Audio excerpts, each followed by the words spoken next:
کلا میں سیف اللہ جھیل کشتی حادثے کی تحقیقات کے لیے 2 رکنی انکوائری کمیٹی تشکیل دے دی گئی۔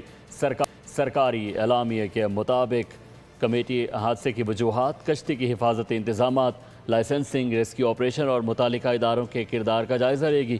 کمیٹی کو 7 روز میں اپنی رپورٹ اور سفارشات حکومت کو پیش کرنے کی ہدایت بھی کر دی گئی ہے۔ سوات کے علاقے کالام میں سیف اللہ جھیل کشتی حادثے کی تحقیقات کے لیے 2 رکنی کمیٹی تشکیل دے دی گئی ہے۔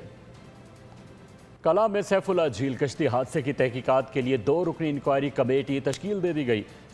سرکاری اعلامیے کے مطابق کمیٹی حادثے کی وجوہات، کشتی کی حفاظتی انتظامات، لائسنسنگ، ریسکیو آپریشن اور متعلقہ اداروں کے کردار کا جائزہ لے گی۔